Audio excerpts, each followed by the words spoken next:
নেবে দেখে নাও। পমফ্রেট মাছ 400 টাকা কেজি। আমার সাথে বাজার থেকে নিয়ে আসলো 500 মাছ 11টা হয়েছে। ছোটোও না বড়ও না, মিডিয়াম সাইজ। আর এদিকে শাক ভাজা হবে, বাড়ি থেকে শাক তুলেছি এই। আর ওই দেখো ভাত বসিয়েছি। তাহলে আবার রান্নার পর দেখা হচ্ছে। এদিকে শাক ভাজা হয়ে গিয়েছে, এদিকে পমফ্রেট মাছ দেখো ভাজা হয়ে গিয়েছে। কালো কড়াইয়ে তেল দিয়েছি, গরম হয়ে গেছে। কালো জিরে ফোড়ন দিয়ে দেখো সর্ষে পোস্ত বাটা, সর্ষে পোস্ত, হলুদ, লবণ, লঙ্কা গুঁড়ো, কাঁচা লঙ্কা সব দিয়ে মাছটা ঝাল ঝাল করবো। এবার কালো জিরে ফোড়ন দিলাম, এবার সর্ষে পোস্তটা ঢেলে দেবো। সর্ষে পোস্ত, লঙ্কা, হলুদ, লবণ সব একসাথে জলে গুলিয়ে দিয়ে দিয়েছি। এবার জল দিয়ে দেবো। বেশি কষালে পোস্ত আবার তেতো হয়ে যাবে। মানে পোস্ত সর্ষে সব মিশানো আছে, বেশি কষালে তেতো হয়ে যাবে। হালকা একটু নাড়াচাড়া করে জল দিয়ে দেবো, দিয়ে মাছ কটা ছেড়ে দেবো।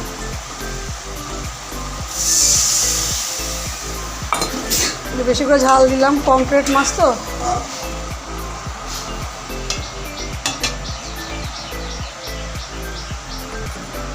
জল দিয়ে মাছ কটা একবার ছেড়ে দিলাম। চলো দেখতে থাকো। পমফ্রেট মাছ রান্না হয়ে গেল।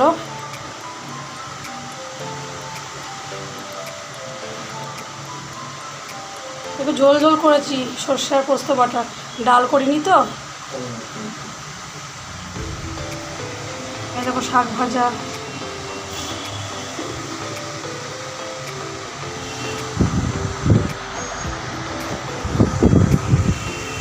ভাত। আজকের মতো রান্না কমপ্লিট। এখন কাজ করবো, ভাত খেলাম, কাজকর্ম করবো। এবার আম খাবো। কালকে 4টে আম নিয়েছিলাম, 3টে খাওয়া হয়ে গেছিলো, তার মধ্যে একটা আছে, একটা এখন খাবো। ল্যাংড়া আম বলে, খুব মিষ্টি। এই যে বন্ধুরা চান করে সমস্ত কাজ সেরে পুজো টুজো দেওয়া সব কমপ্লিট। এবার ভাত খাবো। আজ তো দেখেছি লাকি রান্না করেছি, পমফ্রেট মাছ আর শাক ভাজা। খাওয়া হবে এখন। চলো, গ্যাসের জায়গা আমার সব পরিষ্কার পরিচ্ছন্ন। এই যে বাসন কুসুন।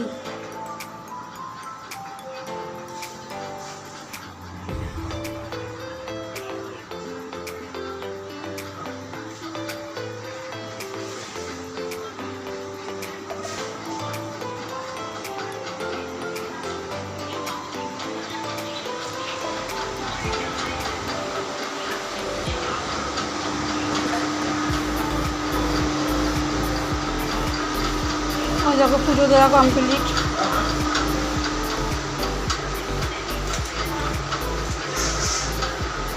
পুজো আসা হয়ে গিয়েছে।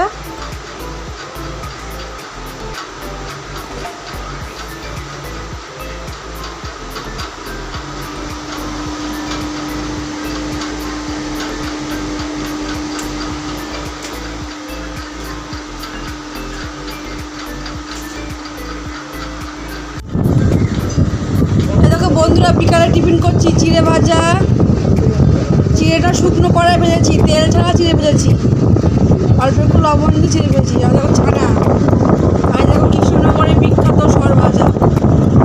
এখন বিকালবেলা আমি আর আমার ছেলে